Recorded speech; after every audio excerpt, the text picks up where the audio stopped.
Boa noite, meninas. Vamos lá, mais uma vez estamos aqui reunidas, virtualmente, unidas no mesmo espírito, buscando maior entendimento a respeito da palavra de Deus.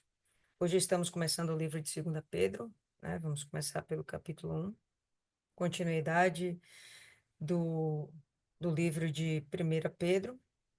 São cartas relativamente curtas, mas com conteúdo muito grande. E em 2 Pedro, a gente vai ver mais ou menos uma situação parecida.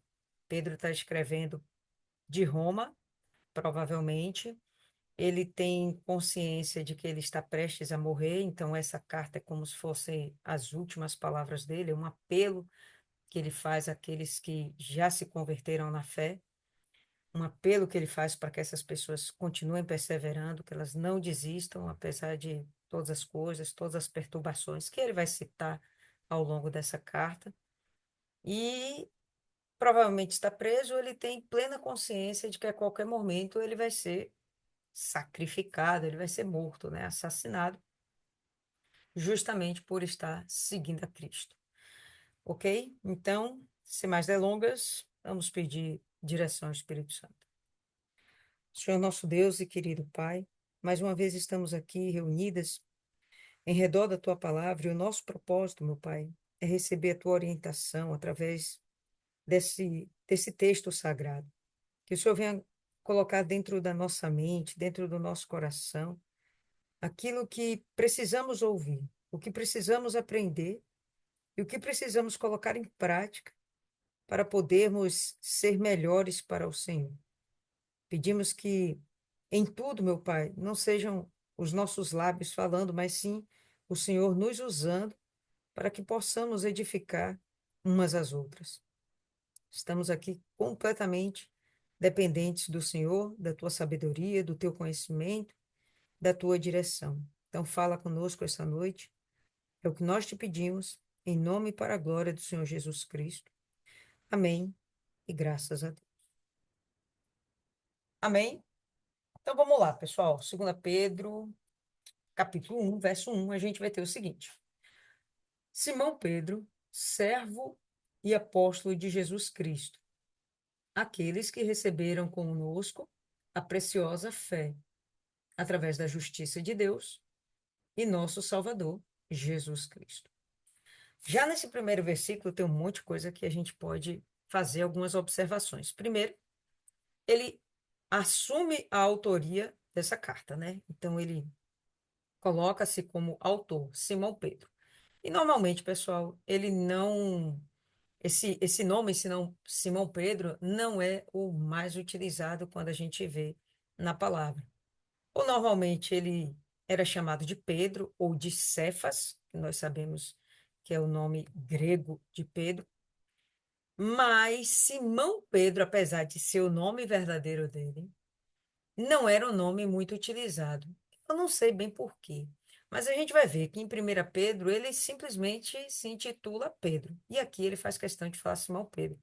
A gente vai ver isso ao longo do Antigo ou do Novo Testamento, se eu não me engano, só mais uma vez que vai ser referenciado Simão Pedro.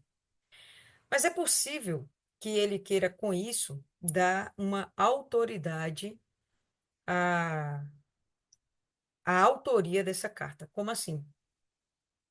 O Simão é um nome aramaico, levando as suas origens judaicas. Mas ele está falando aos gentios, aquele povo que não pertence ao povo judeu, são povos de outras nacionalidades que necessariamente não são judeus. Eles eram considerados como gentios. Então, eu penso que nesse momento o que ele quer é causar uma aproximação com esses gentios, mas não só com eles, também com os judeus. Primeiro momento, né, em 1 Pedro, ele escreve a carta anunciando que é para as igrejas da Ásia. E, em princípio, a gente vai imaginar uma igreja gentílica, uma igreja de gentios. E aqui ele se identifica como Simão, apontando para a sua origem judaica. Então, eu imagino que ele esteja querendo também se identificar para com os judeus. Lembrando, pessoal, que existia naquela época uma, uma distinção dos judeus para com os demais povos. Os judeus, eles eram meio arrogantes e meio pedantes no sentido de nós somos o povo eleito de Deus. Bom, depois de Jesus, todo mundo que crê em Jesus se tornou eleito de Deus. E a gente percebe que alguns judeus, eles continuam com aqueles aspectos de judeus mesmo. E tem aqueles judeus que conheceram Jesus e que de verdade eles nasceram do Espírito e eles entendem que judeus e gentios diante de Deus são a mesma coisa. E ao longo de todo o Novo Testamento, a gente vai perceber que existem alguns embates entre judeus que se converteram a Cristo, mas ainda guardam o ranço do judaísmo, da religiosidade, e aqueles que se converteram a Cristo e que simplesmente se consideram povo de Deus e ponto final. Então, quando Simão Pedro se coloca como o autor dessa carta, se identificando dessa forma, ele está querendo criar essa aproximação entre aqueles judeus e o povo gentílico, ok? E aí a gente vai ver Simão Pedro, servo e apóstolo de Jesus. Na primeira carta, ele diz que ele é apóstolo de Jesus, ele é apóstolo de Cristo. Nessa segunda carta, ele já coloca que ele é servo. Normalmente, quem fazia esse tipo de identificação era Paulo. E aqui nessa carta, a gente vai ver Pedro elogiando Paulo, falando das suas cartas, falando dos seus escritos. Então, eu imagino, e aqui a gente vai ver uma porção de Pedro altamente influenciada pelos pensamentos de Paulo, o apóstolo Paulo. E ele vai deixar isso claro. E aqui a gente vai ver, logo no título, ele se colocando como servo. Paulo que falava muito isso, né? Servo de Cristo, servo de Deus, servo segundo a eleição de Deus. Então, a ideia do ser servo é aquele que está realmente pronto para qualquer coisa, para servir. A ideia do ser um apóstolo já indica algo como se fosse um título. Parece que o servo não é tão merecedor de honra quanto o apóstolo.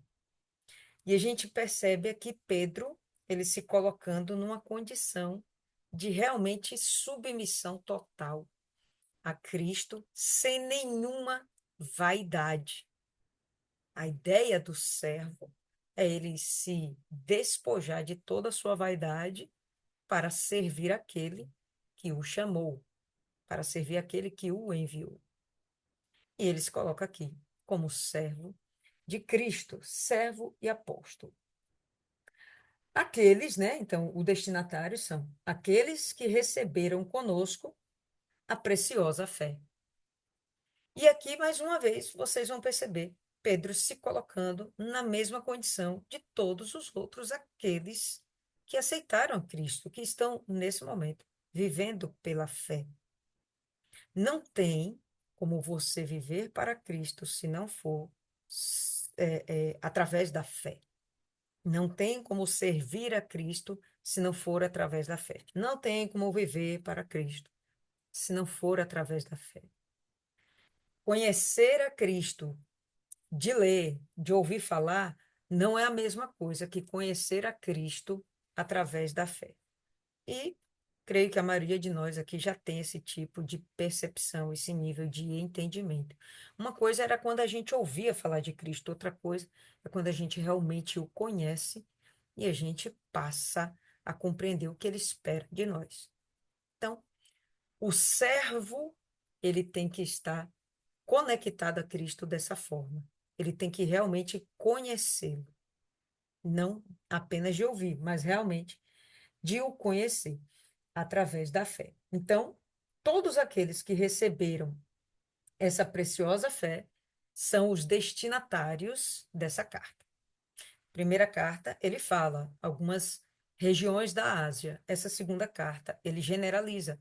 Pode ser que tenha sido para a mesma região, né? Que ela tenha sido levada para o mesmo lugar, para as mesmas igrejas. Mas você vê aqui ele se comportando mais uma vez como um Paulo da vida, né?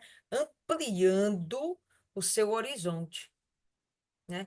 Ampliando a sua área de atuação, o seu entendimento de que ele deveria chegar a todos que creram, né?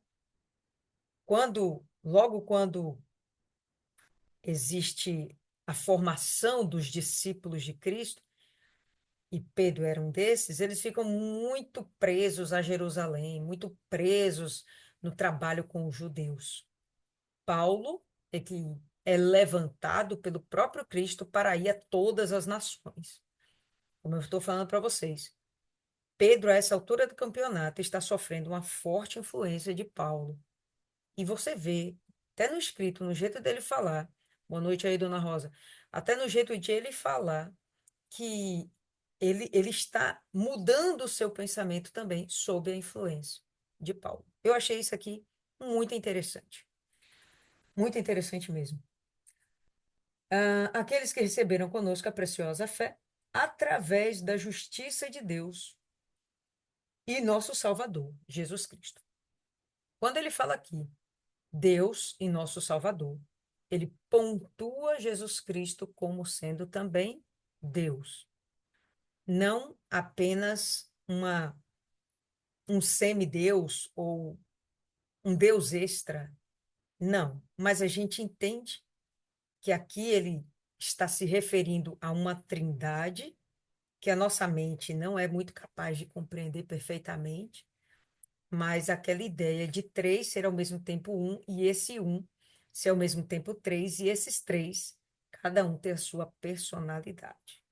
É uma coisa realmente um pouco complexa para a nossa capacidade, mas de fato é o que há. E aqui ele pontua Jesus Cristo como sendo o próprio Deus, além de Deus, Salvador das nossas almas. Quando ele diz que nós recebemos a fé através da justiça do Senhor Jesus Cristo, isso vai nos remeter ao plano da salvação. O que é a justiça de Cristo? O que é a justiça de Deus?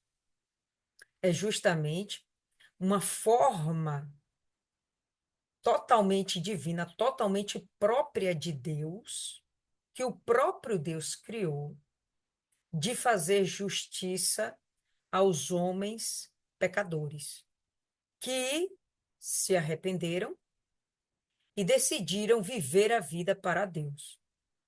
Então, esse mecanismo de justiça divina é o que ele vai chamar aqui de justiça de Deus, que se dá como? Só para recapitular.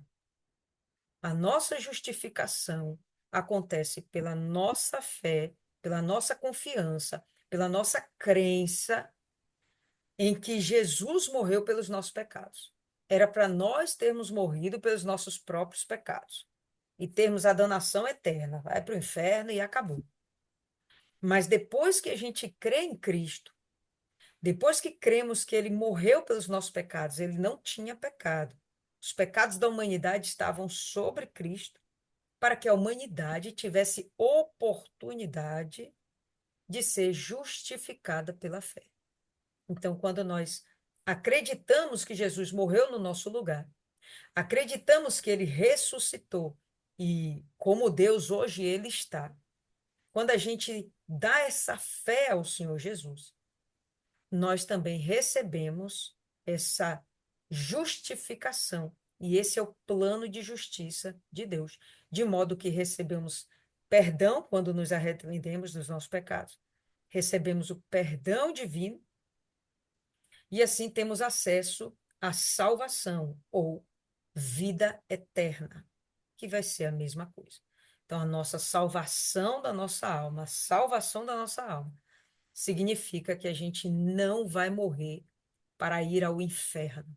Mas, ainda que essa carne morra, a nossa alma é elevada e vai para os céus ao encontro de Deus, nosso Pai. Então, esse é o plano da salvação, plano de justiça de Deus, certo? Então, vamos lá. Graça e paz vos sejam multiplicadas por meio do conhecimento de Deus e de Jesus, nosso Senhor. Aqui ele faz como se fosse uma bênção, né? Uma oração. É o desejo dele para com aqueles que se converteram, que a graça e a paz sobre as nossas vidas venham ser multiplicadas. Graça apontando para favores divinos que nós não merecemos. O que é graça? Um favor imerecido que vem da parte de Deus. Por que nós não merecemos? Porque somos pecadores, a gente não vale um vintém furado. Mas pela nossa fé, somos justificados em Cristo e temos acesso às bênçãos que vêm dos altos céus. Que bênçãos? Tudo que você imaginar. Do ar que você respira, o corpo que você tem, a comida que você se alimentou hoje e tudo mais. Sua capacidade cognitiva, a sua saúde e tudo mais. Tá? Graça. E paz é a plenitude na sua vida, plenitude de Deus na sua vida. Então, quando a gente pensa em paz, o mundo tem paz de vez em quando. Então, há aqueles momentos onde, por exemplo, dentro de uma família, a família quebra o pau. Não pode se encontrar, quebra o pau.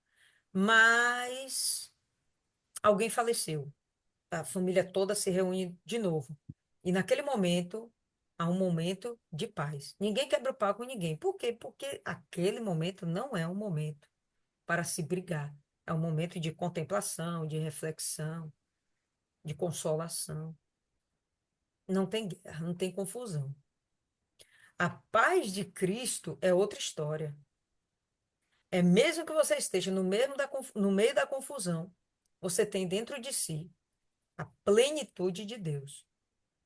Você tem a certeza da sua salvação, a certeza de que você vai morar com Deus, a certeza de que ainda nessa terra Deus está te dando assistência, a certeza de que, por mais que você não esteja vendo abundância na sua vida, todas as suas necessidades serão supridas, e por aí vai. O conceito de paz em hebraico é plenitude. Não é apenas uma sensação, é de fato a plenitude de Deus nas nossas vidas, em todos os sentidos. Por causa dessa plenitude, nós viemos a desenvolver um estado de paz. E vamos continuar aí. Graça e paz vos sejam multiplicadas por meio do conhecimento de Deus. E aqui, pessoal, a gente vai começar, ou melhor, Pedro vai começar uma listagem de conhecimento. Toda hora ele vai falar aqui, conhecimento, conhecimento, conhecimento, conhecimento. Várias vezes ele repete isso nesse livro. Por quê? Ele está chamando a atenção para aqueles destinatários, e hoje nós, né, está chamando atenção para a necessidade que temos de conhecer a Deus, de conhecer o Senhor Jesus. E isso se dá especialmente através das Escrituras. Podemos conhecer alguma coisa a respeito de Deus, alguma coisa a respeito do Senhor Jesus, a respeito do Espírito Santo, só de ouvir falar, só de contemplar a grandeza da criação? Podemos. Obviamente que podemos ter uma noção de quem seja Deus, Espírito Santo, Jesus Cristo. Mas quem dá essa plenitude de conhecimento e de entendimento é a palavra de Deus. O que Pedro está trazendo aqui à luz é a necessidade que nós temos de conhecer a palavra de Deus, tanto o Antigo Testamento quanto agora o Novo Testamento. As palavras de Deus no passado, as palavras de Jesus no presente. Ele insiste que isso é importante e a gente vai ver várias vezes ele citando isso. A relevância a importância do conhecimento da palavra de Deus. Então, ele vai dizer assim, ó, a graça e paz sejam multiplicadas por meio do conhecimento de Deus. Como você vai conhecer a Deus, bonitinha, conhecendo a palavra de Deus. E de Jesus Cristo, nosso Senhor. Como você vai conhecer Jesus Cristo hoje? Você, por acaso, esteve lá no Calvário, você, por acaso, andou com Cristo, você, por acaso, viu ele nascer, você viu ele crescendo em Nazaré. Não, você não viu nada disso, nós não vimos. Como é que nós sabemos a respeito de Cristo? Através do que está escrito. E não é à toa que Pedro está escrevendo para que isso fique registrado para as gerações, para toda a humanidade. É importante que haja esse tipo de conhecimento. Se não há o conhecimento de Deus, de Jesus, do Espírito Santo, a pessoa fica completamente sem chão e perdida. Por mais que ela abra a boca e fale com Deus, faça uma oração, olhe para o céu, se ela não conhece a Deus, se ela não conhece o caráter de Deus, a fidelidade de Deus, o fato de Deus ser imutável, a confiança dela não é sólida. Mas como ela tem acesso a esse tipo de informação, esse tipo de compreensão? Justamente lendo a palavra de Deus. Entende? Então, quando a gente tem esse nível de compreensão, nós temos então a segurança de seus resultados. Por exemplo, aqui ele está falando graça e paz. Para ficar mais claro, pessoal, imagine um médico. Um médico, ele não estudou por vídeos de YouTube. Um médico, ele não estudou porque ouviu apenas o professor falar. O médico estudou, meteu a cara no livro, estudou artigos, estudou publicações, foi para o corpo humano, passou por experiências, vivenciou histórias. E ali ele vai criando um know-how, uma capacitação. Dentro daquilo ali, ele tem segurança para falar: não, isso aqui vai ser fácil, dá para curar. Olha, isso aqui é complicado, talvez não seja possível ser curado. Ele tem um know-how, ele tem uma capacidade. Por que que ele fez? Por que que ele tem isso? De onde vem esse conhecimento dele? Justamente do que ele estudou, do que ele leu. Nós cristãos temos de ter esse mesmo nível de entendimento. Não dá para ser cristão de dizer eu creio em Deus. Você tem que ser um cristão que realmente medita na palavra de Deus, entende, compreende o que ele quis dizer para a gente. Se o próprio Deus começa com Moisés, o próprio Deus dá ordem a Moisés para começar a escrever a Bíblia, o que temos hoje como Bíblia, né? E a gente vai terminar com João escrevendo a última carta, o Apocalipse. Se Deus manda esses escritos serem escritos, deve ter realmente uma importância muito grande. Se isso não fosse importante, Deus não daria a ordem de que fosse escrita a palavra dele. Ele continuaria passando a palavra de boca em boca. Não, não é o que aconteceu. O próprio Deus entendeu que era necessário que isso fosse escrito. E está escrito. E nos interessa, nos importa que a gente aprenda a respeito. Assim sendo, se a gente tem o conhecimento, como um médico tem um conhecimento, e ele é capaz de dizer se alguém vai ser curado ou não, enfim, nós devemos ter o conhecimento da palavra de Deus para dizer se o caminho que a gente está indo é certo ou errado, para orientar as pessoas que estão ao nosso redor, quando elas vêm nos pedir conselhos, até para você ensinar essas pessoas, seus parentes, seus filhos, nossos filhos, né? O caminho do bem, o caminho do mal. A gente tem que ter esse conhecimento. O que agrada a Deus, o que desagrada a Deus? O que que eu tenho que fazer? O que que Deus espera de mim? O que que eu tenho direito de pedir a Deus? Será que eu tenho direito de pedir qualquer coisa a Deus? Será que eu tenho limites? A palavra de Deus escrutina tudo isso. A palavra de Deus explica tudo isso para a gente, de uma forma, inclusive, muito fácil. Mas a gente tem que entendê-la, se dedicar no estudo. Então, no verso 2, Pedro já chega e fala: é importante que vocês cresçam no conhecimento. Se vocês têm conhecimento, graça e paz vos serão multiplicadas, conforme o seu divino poder deu-nos todas as coisas que dizem respeito à vida e à piedade. Pelo conhecimento, mais uma vez a palavra eu, pelo conhecimento daquele que nos chamou para a glória e virtude. Então, o que que ele está querendo dizer aqui? Que existem coisas que nos são acrescentadas, divinamente acrescentadas pelo poder de Deus. Existem coisas que nos são acrescentadas porque nós nos empenhamos no conhecimento da palavra. Olha só que coisa interessante. Tem coisas que nos são acrescentadas porque nos empenhamos no conhecimento de Deus.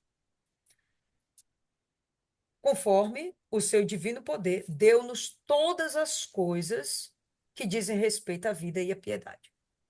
O que que nós precisamos para termos vida? E não só a vida terrena, mas também a vida eterna. A palavra de Deus nos diz. Ela nos dá esse entendimento. A palavra de Deus nos dá esse entendimento. O que que nós precisamos para desenvolver a piedade? A palavra de Deus também nos ensina a respeito.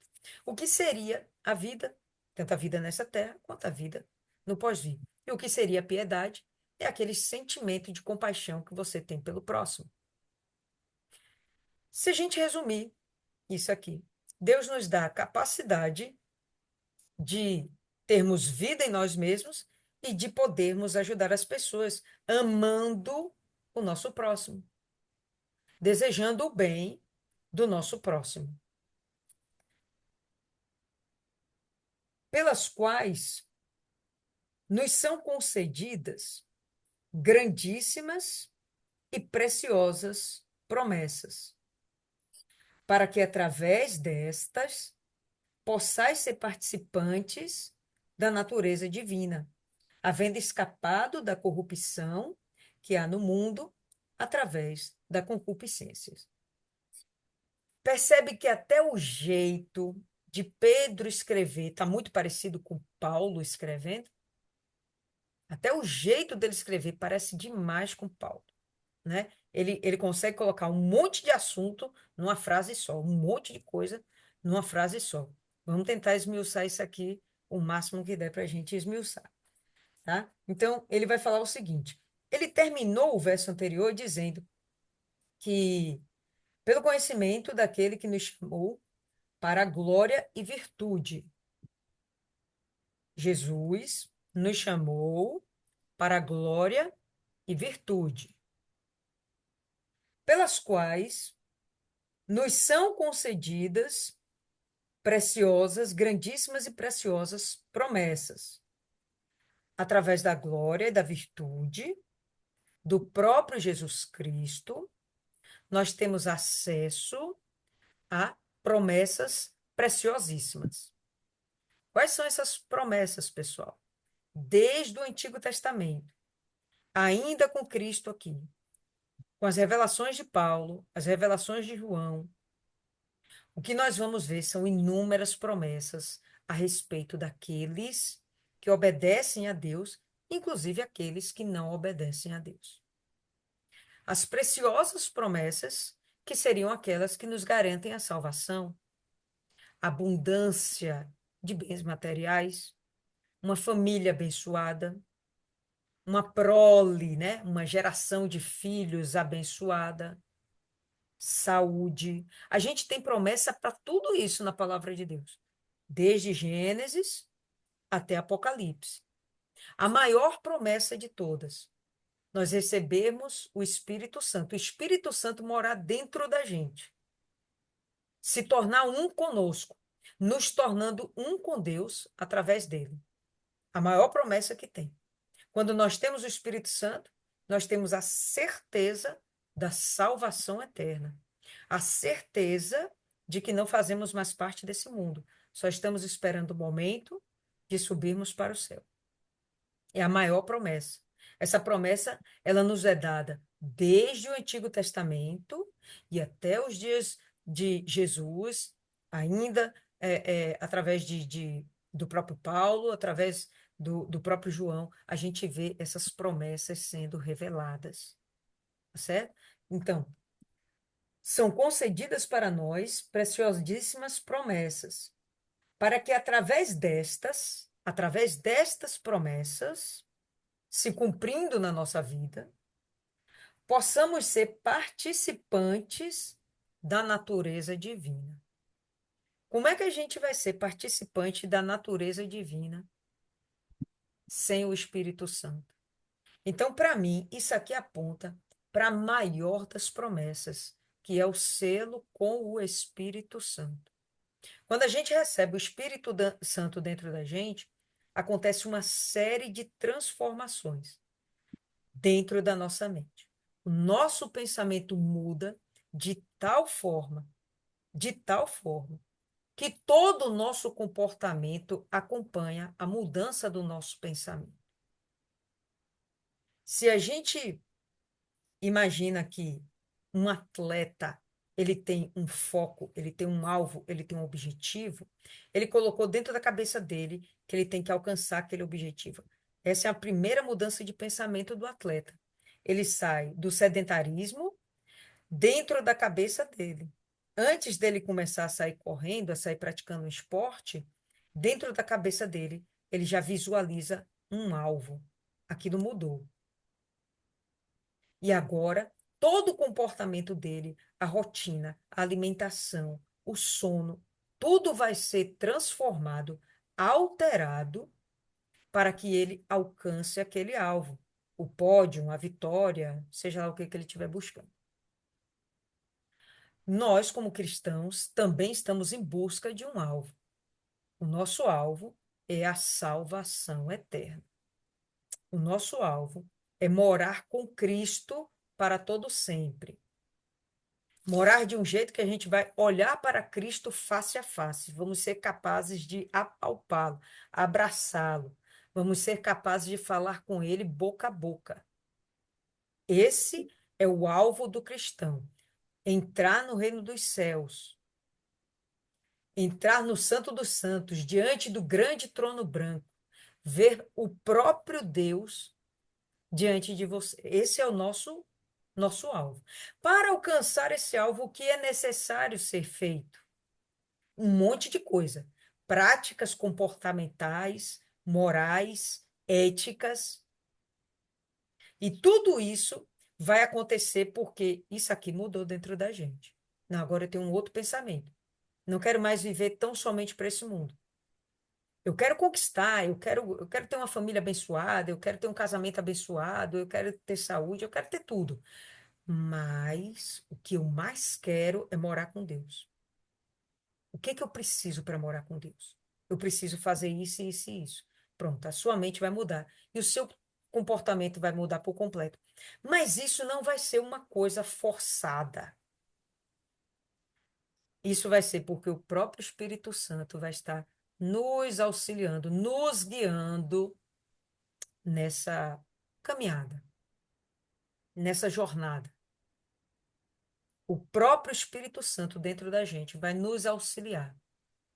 Então, algumas vezes, todas nós aqui já tivemos pequenas experiências desse nível. Sabe quando você estava prestes a tomar uma decisão, mas algo ficou dentro de você? Estava tudo certo para você tomar a decisão, mas algo ficou. Não faz. Não vai. Para. Não insiste. Alguma coisa, alguma coisa. O próprio Deus falou contigo. Mas isso foi para uma tomada de decisão. Se você obedeceu, você recuou e provavelmente você teve um livramento. Se você não obedeceu, você foi avante com seus planos e provavelmente teve uma frustração. Mas o próprio Deus dentro da gente é de uma forma tal que a gente não tem como ser enganado. É muito difícil a gente tomar uma decisão errada, só mesmo se a gente quiser. Não, eu quero errar. Por livre e espontânea rebeldia.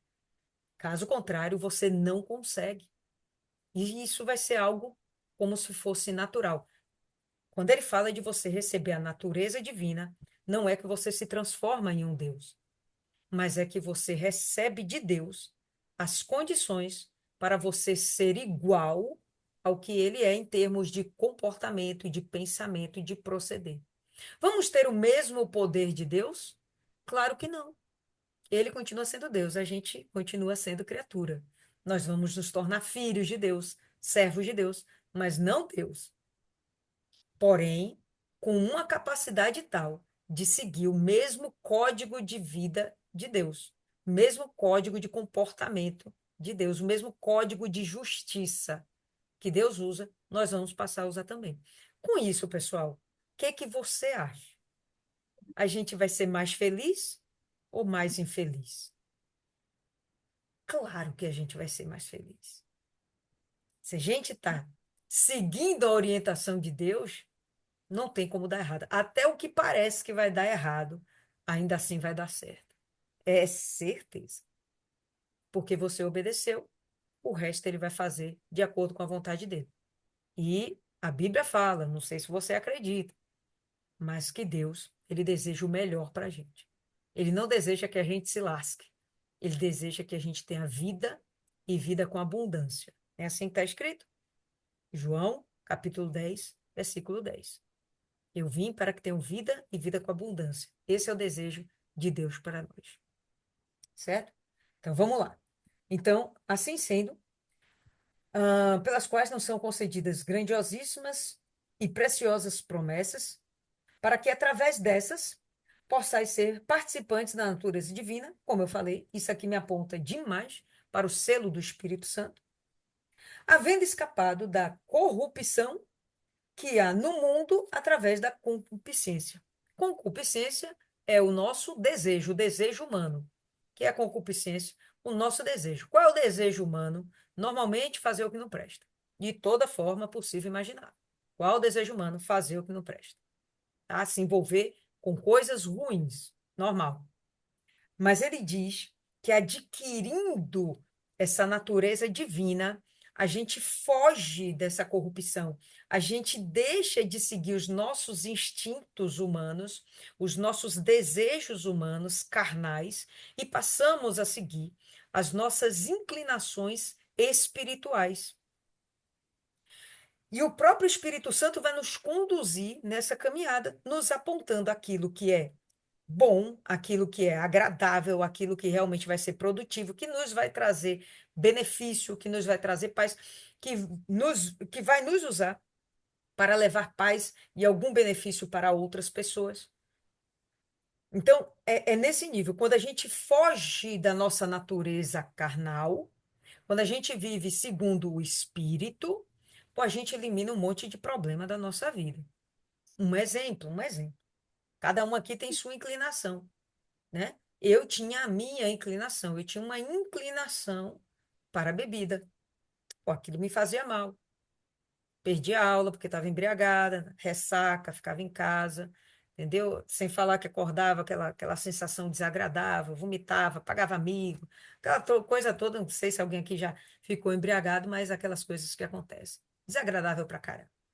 Isso é legal? Isso é do espírito? De jeito nenhum. O que vem do espírito? Você não tem desejo nenhum de beber. E ainda assim você consegue sorrir, se divertir, brincar com as pessoas de uma forma saudável, voltar para casa feliz da vida, deixando os outros também cheios de felicidade em seus corações. É outra história, é outra. Meu pai tinha um hábito terrível, ah, meu Deus, terrível, fumar. Fedia tudo. Ele fedia, a roupa dele fedia, o quarto fedia, tudo fedia, o carro fedia, tudo fedia. Prejudicou-se tanto com o mau hábito dele. Ele teve problemas de saúde sérios, que inclusive culminou com a morte dele. Mas era a inclinação da carne. Vem do espírito o hábito de fumar? Claro que não. O hábito do espírito são hábitos que nos dão saúde e não tira a nossa saúde. Enfim, dentro disso aí, nós temos uma infinidade de comportamentos e de inclinações que o ser humano tem que normalmente leva para as coisas ruins. Tem gente que guarda mágoa, tem gente que fica com raiva irada, tem gente que tem desejo de vingança e guarda aquilo ali por 1, 2, 3, 10 anos. Eu tive uma cliente que ela foi traída pelo marido, ficou extremamente magoada. Mas quando ela descobriu que pegou AIDS por causa dele, ela ficou com raiva. O cara morreu e ela não perdoou o cara. 10 anos depois, 15 anos depois passaram, ela se tornou minha cliente. Eu falei, rapaz, libera esse perdão, a senhora está morrendo aos poucos. Ela falou, não perdoou. O cara já tinha morrido, mas ela continuava lá com aquela mágoa dentro do coração. E acabou morrendo, infelizmente.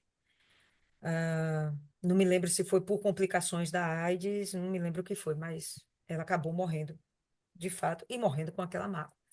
Morrendo uma vida triste, minguada, ainda que morasse dentro de Vilas do Atlântico. Uma vida solitária, amarga. Então, provando que dinheiro, riquezas não são suficientes para trazer realmente a felicidade.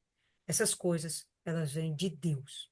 As coisas que realmente nutrem a nossa alma, satisfazem as nossas necessidades, elas vêm de Deus. Ok? Então, havendo escapado da corrupção que há no mundo através da concupiscência. Então, toda a corrupção que há no mundo, tudo aquilo quando fala de corrupção, fala de contaminação, fala de coisas que se estragam, coisas que se acabam, coisas que se destroem, a corrupção do mundo. Você foge dessa corrupção, tendo uma natureza divina, porque abandona a natureza carnal, que são as concupiscências da carne, tá? Então, é o que Pedro aqui quer dizer. E, além disso, com toda a diligência e trazendo a concepção, o entendimento do que é diligência. Diligência é você fazer, você saber que tem que fazer algo, você sabe que tem que fazer algo, e você vai fazer esse algo o melhor possível e o mais rápido possível. É uma forma muito simples da gente entender o que é diligência. É você fazer algo o melhor possível e o mais rápido possível. Então, e além disto, com toda diligência, acrescentai virtude à vossa fé.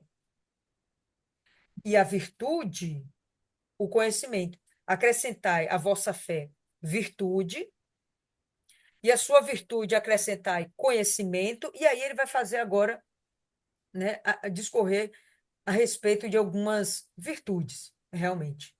Então, ao conhecimento acrescentai a temperança acrescentai a paciência acrescentai a piedade, e a piedade a gentileza fraternal, e a gentileza fraternal a caridade.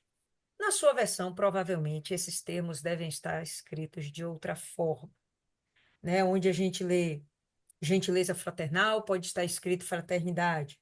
Onde está escrito caridade, pode estar escrito amor. Né? Onde está escrito temperança, pode estar escrito domínio próprio. Né? Onde temos aqui a paciência, pode estar escrita aí a perseverança. São similares, são termos similares.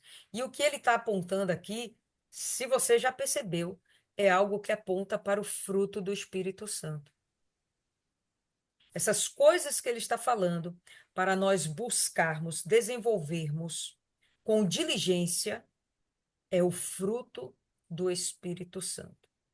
E para que a gente rememore o que é isso, abre aí em Gálatas, no capítulo 5, para a gente ver um pouquinho a respeito do fruto do Espírito Santo.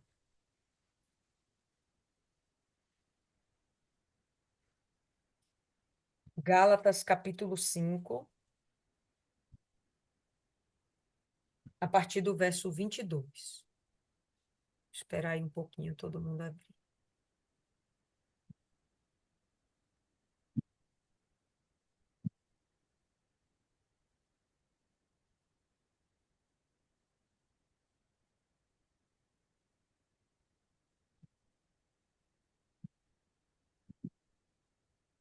Beleza, Martiane. Fica aí, fica firme.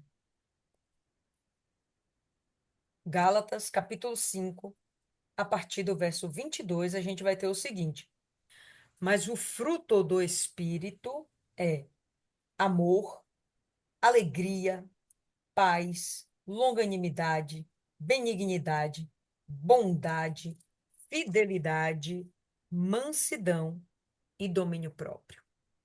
Isso é o fruto do Espírito. De que Espírito? O seu Espírito não. O Espírito Santo dentro da gente, dentro de você. nos leva a manifestar esse tipo de comportamento. E outra, ele fala que é o fruto. Ele não fala que são frutos do Espírito. Fala que é o fruto. Então, o fruto é um combo onde nós percebemos essas virtudes. É um combo que começa com o amor e vai passando pela alegria, pela perseverança, pela fidelidade, a mansidão, o domínio próprio, enfim. Isso é um combo. Voltando para Pedro, o que que ele está falando aqui?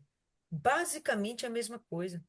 Nós adquirimos a natureza divina e manifestamos o fruto do Espírito. Por quê? Porque recebemos o Espírito Santo. Não tem como a gente fazer isso aqui da nossa própria carne. A nossa própria carne vai fazer bem um dia, um momento, outro dia, outro momento. Mas a maior parte do tempo a nossa carne vai ficar revoltada, é querendo procurar confusão, é querendo causar separação, é querendo causar destruição. A verdade é que o ser humano, desde a sua meninice, é inclinado para as coisas ruins. Para a gente provar isso, é só olhar uma criança, que logo cedo ninguém ensina. Pai não ensina, mãe não ensina, tio, irmãozinho não ensina. Mas bem cedinho, ela sabe mentir para você para fugir de uma punição, para fugir de algo que ela entende que ela fez errado. Ela sabe que ela fez errado. Desde pequenininho, não precisa ninguém ensinar. O que que ela vai fazer? Ela vai mentir. Não, não fui eu, tá na cara que foi ela. Ela não tem a consciência nem de perceber que tá lá a mãozinha dela pintada no negócio. Mas ela vai dizer: não, não fui eu. Quem ensinou ela a mentir? É da natureza humana. Foi Satanás que entrou na vida da menina? Da criança? Do menino? Não. É a natureza humana sendo manifesta. A natureza humana não quer compromisso. A natureza humana não quer responsabilidade. E a natureza humana não quer sofrer punição. É assim. Mas o que Pedro está dizendo é o que aqui em Gálatas Paulo falou, que nós precisamos viver segundo a natureza do Espírito. E a vontade do Espírito é justamente isso aqui. Então, do verso 5 ao verso 7, ele vai citar comportamentos que nós devemos desenvolver, que isso vai ser bom para a gente e vai ser bom para aquelas pessoas que nos rodeiam também. Tá bom? Então, você, quando vai praticar, por exemplo, a paciência, a perseverança, você vai acabar ficando, evitando, vamos dizer assim, por exemplo, ansiedade. Se eu desenvolver a paciência, eu não vou ficar ansiosa, eu não vou ter pressa de receber algo, não vou ficar preocupada com o futuro. Eu vou ter paciência de que tudo vai se resolver a seu tempo. Eu vou fazer o que eu tenho que fazer, Deus vai fazer a parte dele e tudo vai dar certo.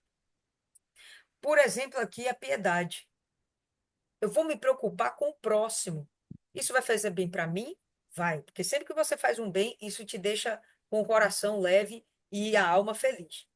Mas aquela pessoa que recebeu o bem, pô, ela vai ficar mais feliz ainda. Então você percebe que o fruto do Espírito é exatamente para você lidar com o seu próximo.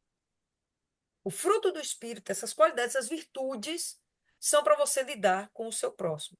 De alguma forma, você vai tratar de piedade para com Deus? Você vai ter bondade para com Deus? Não, essas coisas a gente vai ter com o nosso próximo, homem com homem, até mesmo com um animal, mas não com Deus. A nossa relação com Deus, parte do fruto, tem coisas que são realmente referenciadas. O amor, a fidelidade, essas coisas você até trata com Deus também. Mas o fruto em si é para que a gente tenha uma vida aqui nessa terra em paz. Se você pratica, é difícil você conseguir problema com seu vizinho, com seu familiar. É bem complicado se você tem esse tipo de proceder. Verso 8. Porque se em vós houver todas essas coisas, e com abundância, eles não vos deixarão estéreis e nem frutíferos no conhecimento. Mais uma vez, conhecimento, né? De quê? De nosso Senhor Jesus Cristo. Se a gente tem o Espírito Santo dentro da gente, ele vai nos guiar a toda a verdade. Ele vai nos guiar ao conhecimento de Deus, do Espírito Santo, do próprio Jesus Cristo. Ele vai nos falar sobre o que Deus espera da gente e o que nós devemos esperar de Deus. Seremos guiados dessa forma, tá bom? Então, se há em nós as virtudes do Espírito com abundância, eles não vos deixarão, esse fruto do Espírito não vai te deixar estéril, né? Nem frutífero. Você vai produzir de cara qual é a coisa que Deus espera que nós produzamos para Ele. Quem sabe, coloca aí no chat. Tem 20 segundos aí para o povo colocar aí no chat. Coloca no chat aí. O que Deus espera que nós produzamos? Ninguém? Dúvidas? Sério? Tô ficando preocupada, pessoal. Almas, né, pessoal? O que Deus espera que a gente produza? Almas. Que fruto Ele espera da gente? Almas. Obrigada aí, Maiana. Almas salvas. Perfeito. Então, primeiramente, a nossa alma ser salva. Primeiro fruto da gente. Próximo fruto, todos os outros que a gente puder salvar.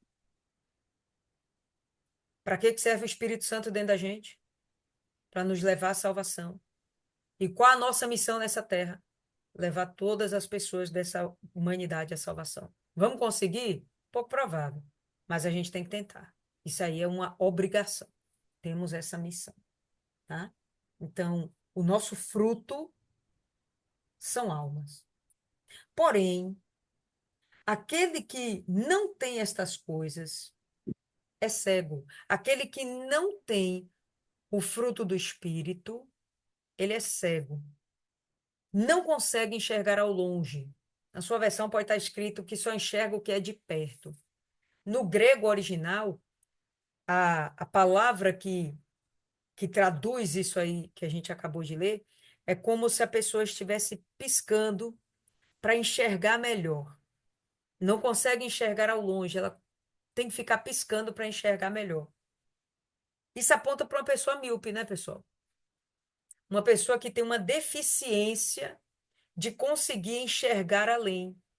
Uma pessoa que tem uma dificuldade de compreender a situação de uma forma ampla, global.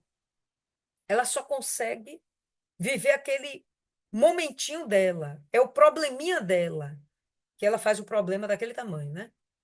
É a questão dela, é a vidinha dela. Ela não consegue olhar para mais nada. Ela não consegue olhar para o Deus que ela tem, ela não consegue olhar para as pessoas em redor, ela só consegue olhar para a vidinha dela. É aquela coisinha ali. Uma pessoa míope não consegue enxergar. A pessoa que não tem o conhecimento de Deus, a pessoa que não tem o conhecimento da vontade de Deus, a pessoa que não tem o Espírito Santo, vive assim, tateando, sem saber para onde vai. É como um cego de olhos vendados no quarto escuro, procurando alguma coisa que não está lá.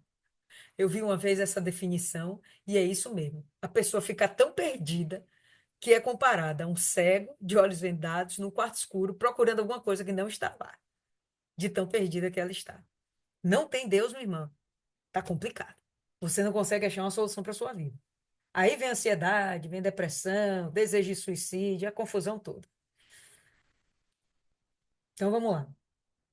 Porém, aquele que não tem estas coisas é cego, não consegue enxergar ao longe e esqueceu-se de que foi purificado dos seus antigos pecados. Que antigos pecados? Os pecados que ela tinha, que nós tínhamos até conhecermos Jesus. Então, quando a gente conheceu Jesus, nós conhecemos a palavra de Deus, nós fomos confrontados pela palavra, e a palavra nos revelou o nosso pecado. O objetivo da palavra é nos dar um manual de instrução de vida. E a gente chega, olha para a palavra e fala: pô, não, não é isso aqui que eu faço. Eu faço o contrário, eu faço muito diferente disso aqui. E aí você consegue perceber: opa, eu estou andando fora da vontade de Deus, eu estou andando em pecado. Quando você reconhece o seu pecado, quando você conhece as suas falhas, aí você então decide: ou eu vou seguir a esse Deus, ou eu vou continuar seguindo as minhas vontades, o meu pecado predileto. Não, eu vou abandonar a minha vontade e vou fazer a vontade de Deus. Estou abandonando a minha concupiscência e vou viver uma vida de santidade. Vou viver uma vida segundo o Espírito. Pronto, no momento que eu estou fazendo isso, eu estou alcançando um nível extremamente elevado da minha alma, da minha vida espiritual, certo? Quando a gente está assim, quando a gente deseja ser purificado, abandonar o pecado, nós somos realmente purificados. Pelo quê? Pelo sangue de Cristo. É pela fé. Nós confiamos que Jesus morreu pelo meu pecado. Eu não vou ter mais que pagar pelo meu pecado. Se a gente for lá para o, o, os primeiros 5 livros do Pentateuco, a gente vai ver lá uma série de punições para determinadas infrações. Então, eu adulterei. Bom, então eu sou digna de ser apedrejada até a morte. É a punição. Conheci Jesus, me arrependi, não vou mais adulterar. Jesus me perdoa. Automaticamente ele me perdoa. Não devo ser morta, pelo contrário, estou entrando na justiça de Deus, sou justificada pela minha fé e entro na salvação, entro na vida eterna. Saí das trevas, entrei para a luz. Quando eu passo de das trevas para a luz, eu passei por um processo de purificação, onde meus pensamentos são purificados, a minha carne é purificada, porque o meu comportamento, o meu corpo não vai estar mais praticando as coisas que praticava. Vou passar por um processo de purificação. E o que ele está dizendo aqui? Se nesse processo de purificação, se nessa caminhada eu não receber o Espírito Santo, eu vou me perder na caminhada, é questão de tempo. Eu vou esquecer que eu fui purificada. E dali a um tempinho, eu vou voltar à prática daquelas obras, das obras da carne. Se eu não tiver o Espírito Santo habitando em mim, morando em mim, não é só me conduzindo, falando, não. Ele morando em mim, se eu não tiver o Espírito Santo morando em mim, eu vou acabar caindo em tentação. Eu mais uma vez vou cair no pecado. Mais uma vez eu vou estar totalmente envolvida com esse mundo e perdida para sempre. A não ser que eu me arrependa de novo, né? Portanto, irmãos, procurai diligentemente firmar o vosso chamado e eleição. Qual é o meu chamado? Ser salva para salvar. Qual é a minha eleição? Sair da condição de pecadora, agora sou serva e filha de Deus. Como serva e filha de Deus, eu tenho obrigações do meu chamado. Como serva, servir a Deus. Como filha, amar esse pai. E esse é o nosso comissionado. Fui chamada para isso. Foi assim que Deus me fez. Para isso. Para adorá-lo como um Deus, servi-lo como Deus e amá-lo como um pai. Certo? Então, procurai diligentemente. Diligentemente, nós já falamos. Diligência é você fazer o melhor possível, o mais rápido possível. Então, o que que eu tenho que fazer? Firmar o meu chamado e eleição. Eu tenho que firmar o meu chamado de serva de Deus, de filha de Deus. Eu tenho que firmar isso aí. Então, eu tenho que praticar diligentemente. Entendido? Porque se fizerdes isso, olha que top, jamais caireis. Então, se eu não cair, meu irmão, eu vou para o céu. Se eu permanecer de pé, eu vou para o céu. Como é que eu faço para não cair? eu tenho que permanecer servindo a Cristo, amando a Ele como um pai, obedecendo a Ele como um pai, obedecendo a Ele como um Deus. Isso que interessa. Fez isso, não vou cair. Porque assim, uma entrada vos será amplamente ministrada no reino eterno de nosso Senhor e Salvador Jesus Cristo. O que significa isso aqui? Uma entrada amplamente. Não fala que para entrar no céu a porta é estreita, largas são as portas do inferno, estreita é a porta que dá acesso ao reino dos céus, mas se você procura diligentemente se comportar como servo de Deus, como filho de Deus, o que a palavra fala é que a porta que era estreita, ela vai ficar deste tamanhão para você, ó. Porque assim uma entrada vos será amplamente ministrada no reino eterno de nosso Senhor e Salvador Jesus Cristo. A porta para você vai se abrir.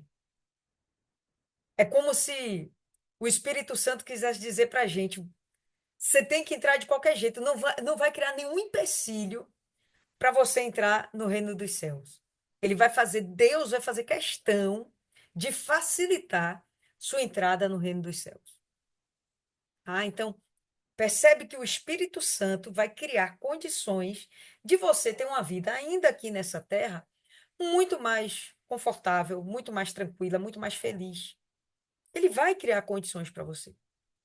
Ele vai tirar os empecilhos para que você tenha paz para buscar o Espírito Santo, tenha paz para viver para o Espírito Santo, tenha paz para obedecer a Deus, para que você entre no reino dos céus. Ele não vai criar dificuldade.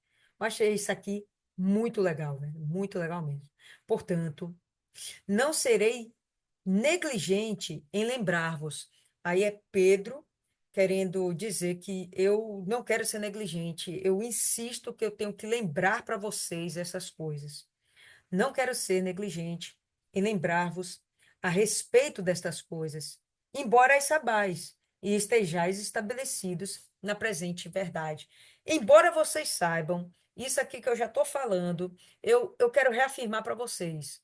Olha, conhece a palavra, busca o fruto do Espírito, guarda a sua salvação, vai amar os outros, vai buscar a salvação das outras pessoas também. Cuida dessas pessoas. Cuide de si, cuide dessas pessoas. Ame o seu Deus, honre o seu Deus. Então, ele está dando assim um resumão do que a gente deve fazer na nossa vida em busca da santidade, né? Em busca de desenvolver a santificação, para alcançar a santidade de Deus. E ele dizendo isso, né? Ele fala que ele reforça, eu tenho esse compromisso, eu tenho que lembrar isso para vocês. Eu não posso ficar calado. Lembrando, pessoal, que ele está no finzinho da vida dele, ele sabe que a qualquer hora ele pode ser morto. Então, ele tem esse tipo de preocupação. Por que um cara que está perto de morrer tem esse tipo de preocupação? Por que ele não está desesperado porque ele vai morrer? Por que ele não está preocupado em deixar a herança para filho, deixar a herança para esposa? Por que ele não está preocupado com essas coisas? Porque ele entendeu já a missão dele, ele entendeu o chamado dele. O chamado dele foi para salvar a si mesmo e salvar almas. A preocupação dele, a alma dele está salva, ele tem segurança disso. Ele está em paz. Mas importa a ele salvar almas. A preocupação dele é essa.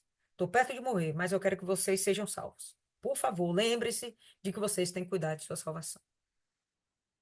E penso que convém, enquanto eu estiver neste tabernáculo, animá-los através de recordações.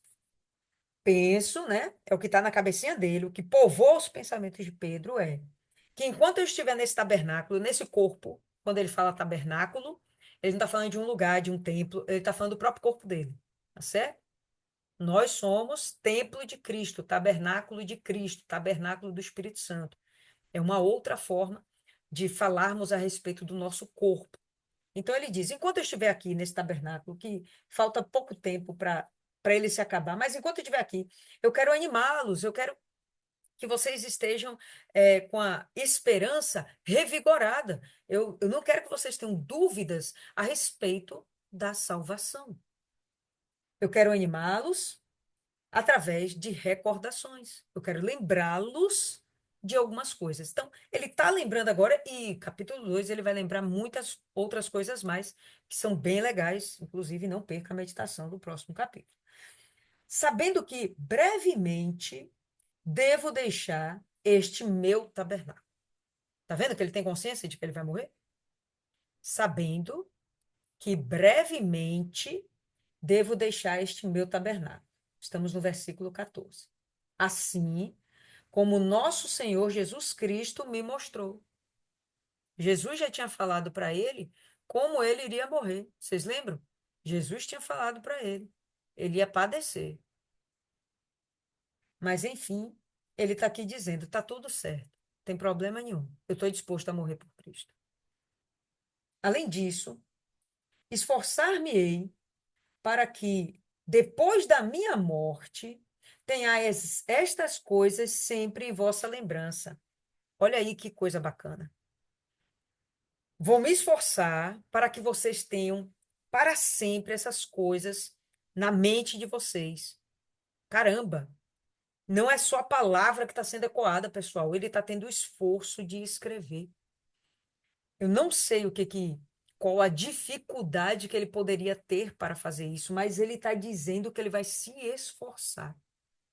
Ele está se esforçando para passar essa mensagem. Não sei qual a dificuldade, mas fica claro que ele está usando as últimas energias dele para fazer com que haja salvação de outras pessoas. O fruto que ele falou lá atrás, que a gente não vai ser infrutífero, a gente vai dar fruto. Pois bem, ele não quer parar de dar fruto, ele quer continuar ganhando almas, certo? Então, além disso, esforçar-me-ei para que, depois da minha morte, tenhais essas coisas sempre em vossa lembrança. Por quê?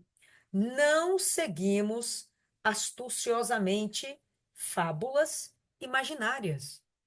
Nós não estamos seguindo a história da carochinha, o conto da Cinderela. Não são fábulas imaginárias, não é coisa que veio da nossa mente, não. O que nós estamos seguindo é a verdade de Deus. Né? Não seguimos astuciosamente fábulas imaginárias, ao vos anunciar o poder e a vinda do nosso Senhor Jesus Cristo. Porém, fomos testemunhas oculares de Sua Majestade. Bom, e aqui, pessoal, a gente vai perceber que ele está dizendo o seguinte, que ele está anunciando o poder de Cristo. Cristo tem poder para solucionar a nossa vida. E, além disso, ele está dizendo o seguinte, ó, a vinda de nosso Senhor Jesus Cristo. Então, duas coisas ele está querendo reforçar na mente da galera. Um, que Jesus, ainda que não esteja presente em carne e osso aqui na nossa frente, carne e osso, porque o sangue foi derramado, ok? Carne e osso, ainda que ele não esteja em carne e osso na nossa frente, a gente tem consciência de que ele está vivo e que ele tem poder, que ele pode nos ouvir e ele pode nos atender, ok? Segundo, eu quero que vocês guardem a esperança da vinda dele. Jesus ele vai voltar para nos resgatar. Jesus ele vai voltar para reinar nessa terra. Primeiramente, ele vai nos resgatar dessa terra, que é o arrebatamento, para não sofrermos o dano que a terra vai sofrer para quem não acreditou em Cristo, para quem rejeitou a Cristo.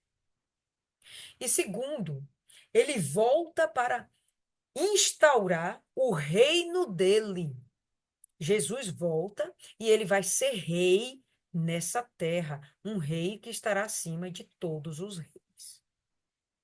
Então, Pedro está querendo reforçar esse entendimento dentro da cabeça das pessoas, dentro da nossa cabeça agora. E ele fala: não é por fábula que eu estou falando isso, não. É porque eu fui testemunha ocular de Cristo.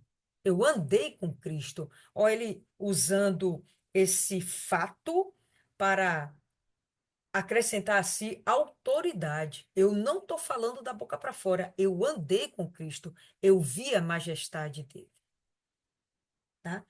Porquanto ele recebeu de Deus, o Pai, honra e glória, quando lhe veio uma voz da magnífica glória. Este é o meu filho amado, em quem me comprazo. E aí eu vou querer que vocês abram Mateus, no capítulo 17. Livro de Mateus, capítulo 17.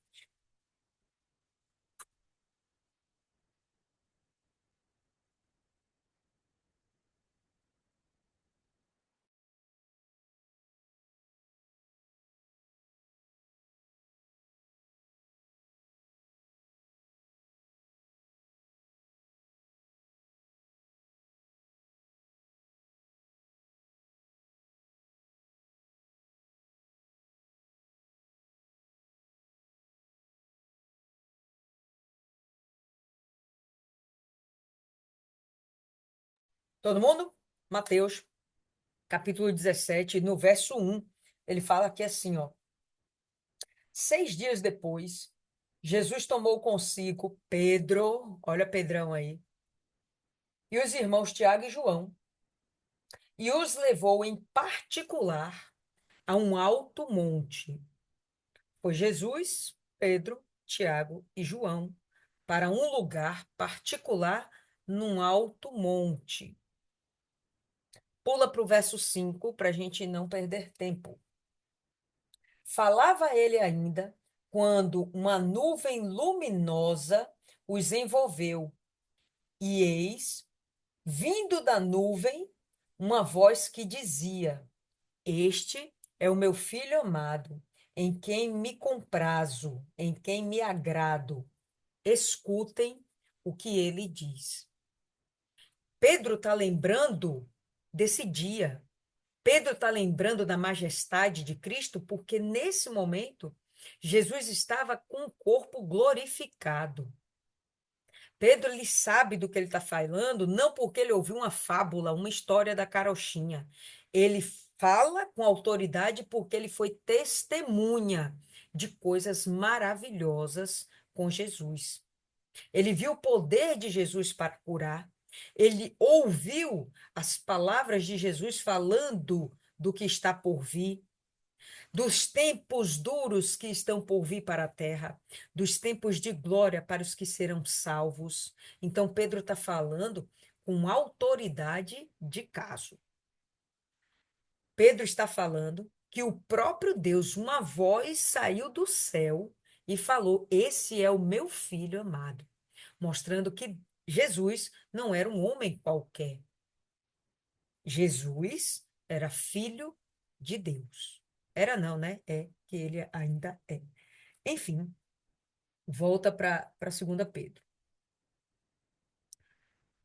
verso 17. 1 Pedro, 2 Pedro, capítulo 1, verso 17. Porquanto ele recebeu de Deus, o Pai, honra e glória, quando lhe veio uma voz da magnífica glória. Este é o meu filho amado, em quem me comprazo, em quem me agrado. E ouvimos esta voz do meio do céu, quando estávamos com ele, nós, no Monte Santo. Esse monte, provavelmente, o Monte Tabor. E temos também uma palavra de profecia mais segura, a qual bem fazeis em estar atentos, como uma luz que ilumina em um lugar escuro, até que o dia amanheça e a estrela da manhã surja em vossos corações. Então, ele está falando o seguinte, que nós temos acesso a profecias, nós temos acesso, povo lindo, à palavra de Deus, nós temos acesso à palavra de Deus, nós temos acesso às promessas, a profecias, né? E, e temos de ter confiança, segurança nessa palavra, porque ela vai se cumprir. Povo lindo, a palavra de Deus vem se cumprindo à risca. O que ainda não se cumpriu é porque ainda não é para se cumprir. mas tudo vai se cumprir à risca. Se cumpriu no passado, tem se cumprido e vai se cumprir. Nós temos de ter confiança. Como é que a gente sabe que a nossa palavra, ela vale alguma coisa? É quando a gente dá a palavra e a gente cumpre. Não é assim? Como é que eu sei que uma pessoa é verdadeira comigo? A pessoa diz: Não, Lília, eu vou assumir aqui um compromisso com você, tal dia, tal hora, em tal lugar. Pode ir que eu vou estar lá. Aí a pessoa vai estar lá. Bom, aquela pessoa merece confiança. Ela cumpriu a sua palavra. Nós estamos falando de Deus. Deus, desde o início até hoje, ele não voltou atrás na sua palavra, ele não mentiu e não deixou de cumprir nada. Como é que a gente vai não ter confiança nesse Deus? Como é que a gente vai conseguir duvidar desse Deus? Desconfiar da fidelidade, da honra desse Deus? Não tem como, né? Enfim, então ele está dizendo isso aqui. Nós temos de confiar nessa palavra, tá? A qual bem fazeis em estar atento. Nós devemos estar atentos à palavra de Deus. Nós devemos estar atentos a tudo que está escrito. Ele está dizendo que nós devemos conhecer a palavra de Deus. Como uma luz que ilumina em um lugar escuro. E a palavra de Deus é isso, ela nos ilumina. Ela tira a gente das trevas, da ignorância e nos traz para a luz, para o conhecimento, para a sabedoria. A palavra de Deus tem esse poder. A palavra de Deus tem esse poder. Até que o dia amanheça, até que a gente saia das trevas, da escuridão, da noite profunda e venha para o amanhecer. E a estrela da manhã surge em nossos corações. Quem é a estrela da manhã? Bota aí na caixa de diálogo, pessoal. Quem é a estrela da manhã, por favor? Ufa, Martiane, muito obrigada. Salvou. Jesus. Quem é a estrela da manhã? Jesus. Jesus quer morar onde? Dentro dos nossos corações, é o que está escrito. É o que Pedrão falou para a gente aí. Jesus quer morar dentro da gente.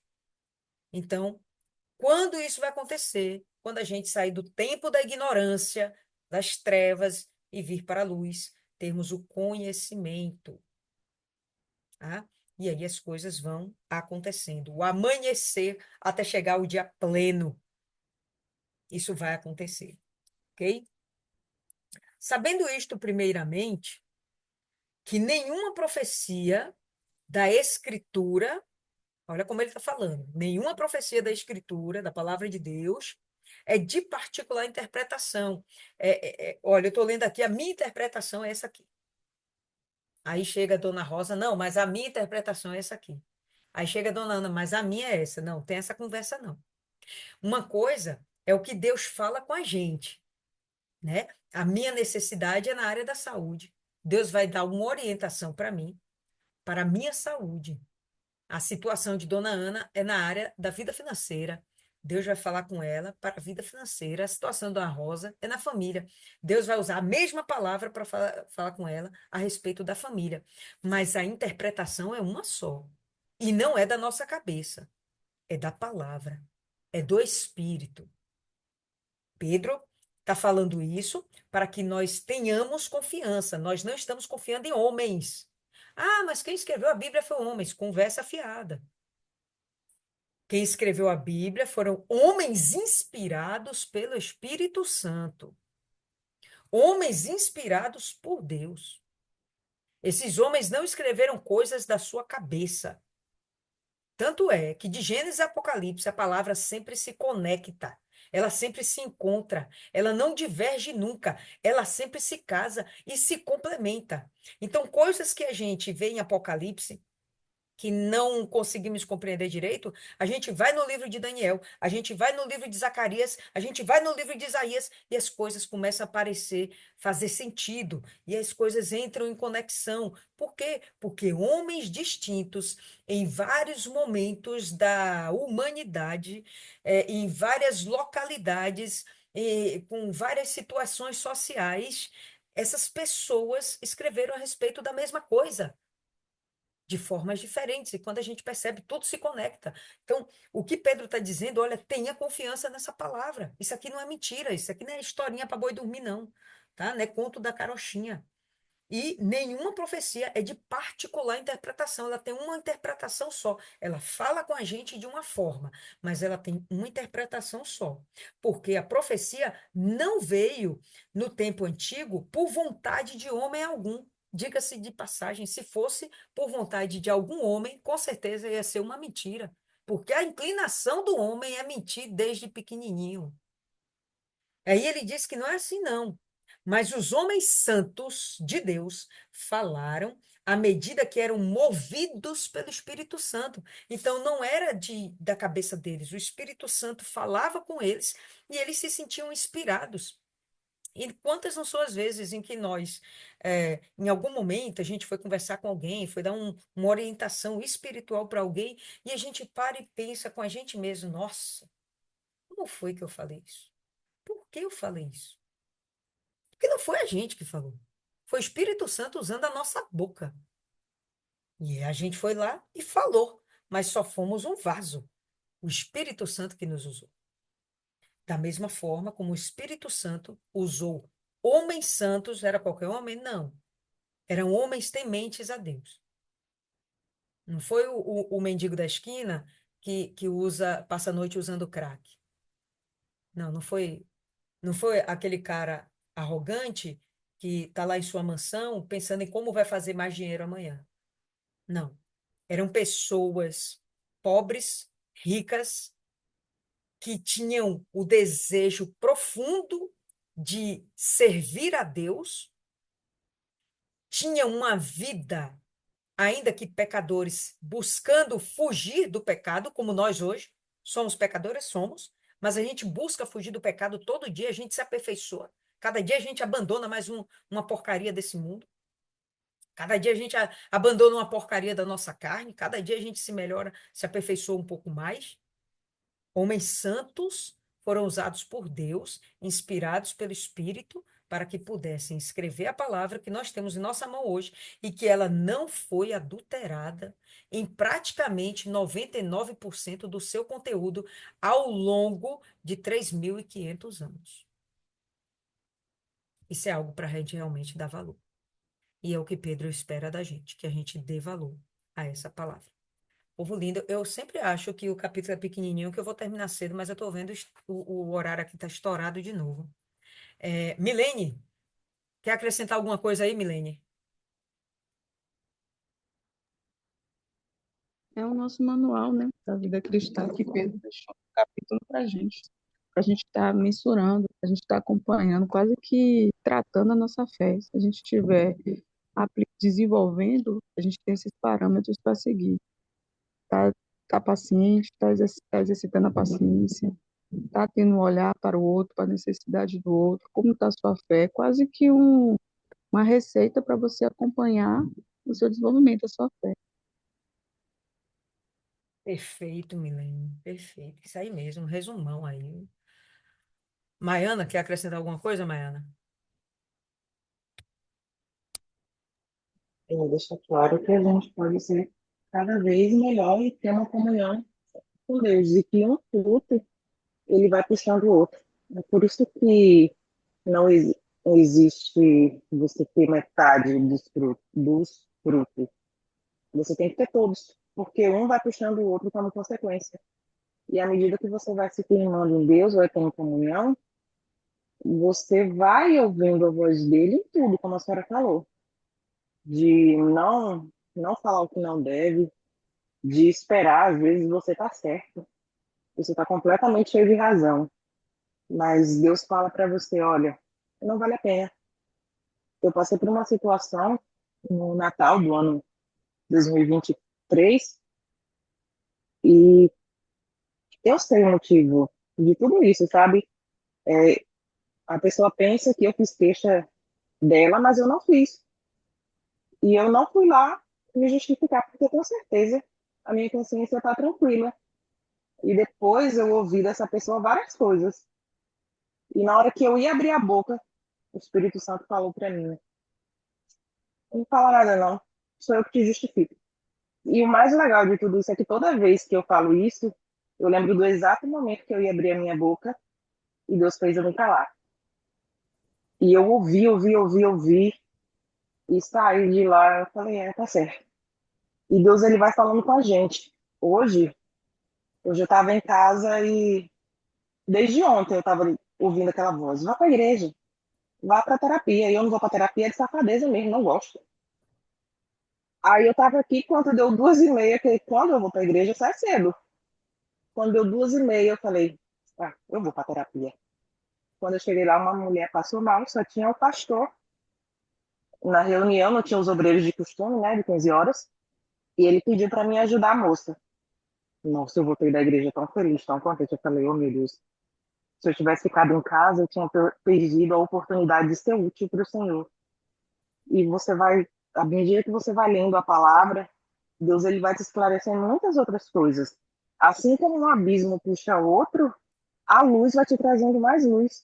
Porque quanto mais você aprende sobre Deus, mais você vai entendendo o que Ele quer para a sua vida e Ele vai te fortalecendo. Você lê uma coisa e você aprende até com os maus exemplos.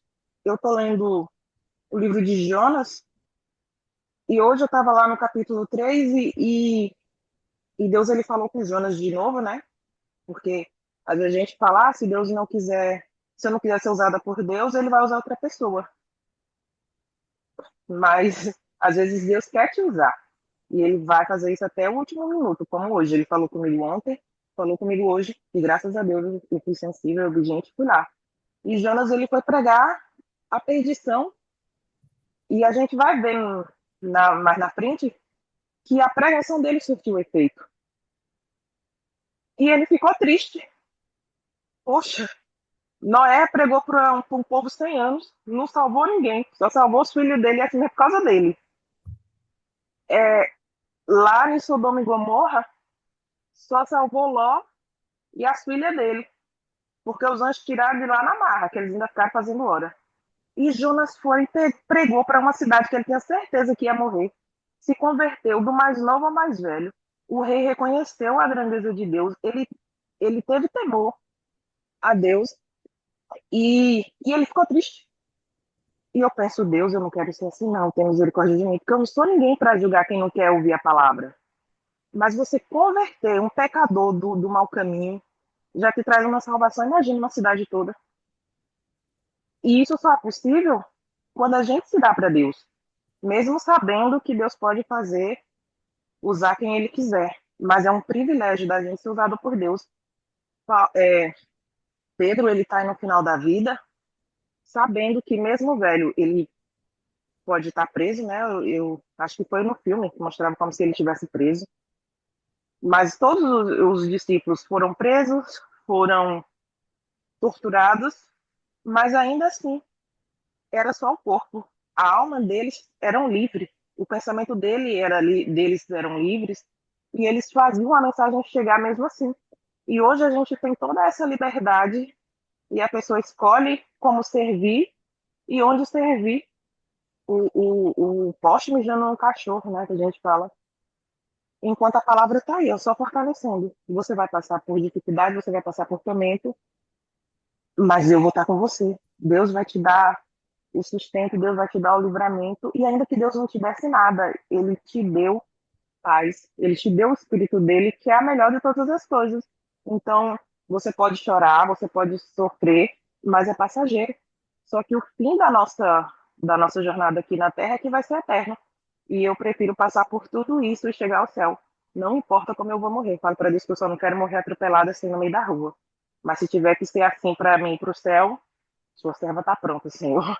É sério, às vezes a gente entra no ônibus, é duas freadas, quase umas batidas, e eu penso, Deus, eu estou indo para a sua casa, mas se o Senhor quiser que eu vá para o céu, a sua serva está pronta. Mas eu não estou com minha identidade, não. Como é que o povo vai me achar? Entregar meu corpo para minha mãe. Mas o importante é que a minha alma vai, meu corpo, eu não me importo. E Pedro, ele não se importava. Tanto que ele morreu de uma maneira diferenciada. Se na cruz já é complicado, imagina de cabeça para baixo. Mas ele mostrou que ele era um, e depois de Deus, ele era outro. E a gente sempre pode ser uma versão melhor do que a gente é e do que a gente foi. É melhor que antes e menos do que a gente vai ser amanhã. Parfait, Maiana, parfait. Viviane, você encerra aí. Se você quiser acrescentar alguma coisa, acrescenta. Se não, faz a oração final, por favor.